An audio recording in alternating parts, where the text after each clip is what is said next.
ఇప్పుడు తెలంగాణలో పార్టీ ఫిరాయింపుల ఎమ్మెల్యేల అనర్హత సుప్రీంకోర్టులో ఉంది. సుప్రీంకోర్టు కూడా ఏప్రిల్ 2 వరకు వాయిదా వేసింది. ఒకానొక సందర్భంలో సుప్రీంకోర్టు ఏం చెప్పిందంటే ఆ అధికారం స్పీకర్కే చెల్లుతుంది అని చెప్పేసి చెప్పింది సుప్రీంకోర్టు. కానీ నిన్న అసెంబ్లీలో రాష్ట్ర ముఖ్యమంత్రి రేవంత్ రెడ్డి మాట్లాడుతూ ఎన్నికలు రావు, వస్తే గీస్తే 28లో జనరల్ ఎన్నికల్లోనే మనం వెళ్ళొచ్చు, ఉప ఎన్నికలు ఇప్పుడు రావు అన్నట్టు కూడా ఆయన మాట్లాడారు. అంటే ఎవరైతే కాంగ్రెస్ పార్టీ కండువా కప్పుకున్నా కూడా వాళ్ళు టీఆర్ఎస్లోనే ఉన్నట్టు కూడా వాళ్ళు చెప్పారు. రేవంత్ రెడ్డి వాళ్ళకు ధీమా వ్యక్తం చేస్తున్నట్టు చెప్పారా, లేకపోతే వాళ్ళు వెళ్ళిపోకుండా కాపాడినట్టు ఈ వ్యాఖ్యలు చేశారంటే ఏం చెప్తారు? ముఖ్యంగా తెలంగాణలో ఉప ఎన్నికలు వస్తాయా? ఒకటే ఉప ఎన్నికలు వస్తాయా రావా అనేది అది న్యాయ పరంపర వల్ల ఈవుండి ఉంటుంది. కరెక్ట్. దాని మీద ఏం మాట్లాడినా కూడా తొందరపడి మాట్లాడినట్టు అవుతుంది. అదే కానీ ఈ కాంగ్రెస్ పార్టీలో చేరిన వాళ్ళు గోడ మీది పిల్లి వాటమే వివరిస్తారు. వాళ్ళు ఇప్పటికీ బీఆర్ఎస్ అంటారు, గోడ మీది పిల్లి వాటమే ప్రదర్శిస్తాం. వాళ్ళు 2 నాలుకల ధోరణితో ఉన్నారు. లేకపోతే టీఆర్ఎస్ మీద కథ అయింది. కాంగ్రెస్ ఎందుకంటే కాంగ్రెస్ సంగతి తెలుస్తాను. కాంగ్రెస్ సంగతి తెలిసే వరకు వాళ్ళు అలుముకుంటలేరు, పులుముకుంటలేరు. ఏదో కాంగ్రెస్ లేదు అయితమని పెయిన్లు. వాడు కాంతాండా కాంతలేడా? కాంగ్రెస్ లో అదివరకు ఉన్నోనే కాంతలేరు. వీళ్ళని ఎక్కడ కాంతరు?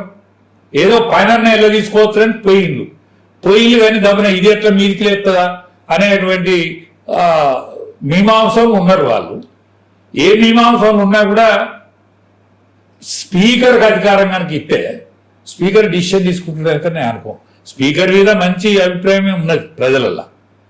కానీ స్పీకరు కాంగ్రెస్ పార్టీని కాదని డిసిషన్ తీసుకుంటాడా? అదే సీఎం నిర్ణయాన్ని కాదని డిసిషన్ తీసుకోలేదు. అంటే సీఎం కాదని కాదు, ఈ సీఎంను కాదనేందుకు కాంగ్రెస్ పార్టీలో ఏర్పాటు చేయకపోవాలి. సీఎం అంటే ఆయనే కదా, హౌస్ ఆఫ్ ద లీడర్ ఆయనే కాబట్టి సీఎం కనసాగానే నడుతుంది, అందులో ఏం అనుమానం లేదు. కానీ కాంగ్రెస్ పార్టీలో సీఎం మారేదంత చెప్పు అంటే మీది కాంగ్రెస్ గట్టిగా లేదు. కరెక్ట్. మీది కాంగ్రెస్ లుకలుకున్నది. రాహుల్ గాంధీ లుకలుకున్నాడు. రాహుల్ అనేది ఆయనే లుకలుకున్నాడు. ఇవాళ పార్లమెంట్ నడుతుంటే ఆయన ఎక్కడున్నాడో తెలియదు. ఆయనకే మైక్ ఇస్తలేరటగా. మైక్ ఇయ్యడు కాదు, ఆయన మైక్ ఇస్తాను మైక్ తీసుకునేందుకు ఉండాలి కదా. ఆడ విదేశాల టూర్ పోతాడా? ఎక్కడ విదేశాల టూర్ పోతాడా? మైకు తీసుకుంటే కదా మైక్ ఇచ్చేది. ప్రతిపక్ష నాయకునికి ఖచ్చితంగా మైక్ ఇస్తారు. ఎప్పుడు వేసినా మైక్ ఇచ్చేది ప్రతిపక్ష నాయకునికే. ప్రధానమంత్రి తర్వాత, హోమ్ మినిస్ట్రీ తర్వాత, ప్రధాన భూమిక పోషించే మంత్రుల తర్వాత ఉండేది ప్రతిపక్ష నాయకునికే.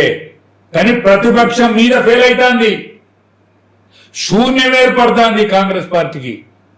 ఢిల్లీలో శూన్యం ఏర్పడుతుంది.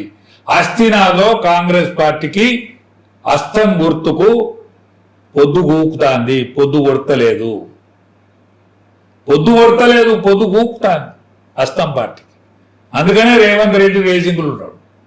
అస్తం పార్టీలో రేవంత్ రెడ్డి రేజింగులు ఉండటానికి కారణం ఏంటంటే అస్తం పార్టీ అస్థినాలో పొద్దుగూకే కాడున్నది. పొద్దు పొడిచే కాడుకుంటే రేవంత్ రెడ్డి గడవేళ్ళు. ఇది సంగతి నాకు ఆలోచన.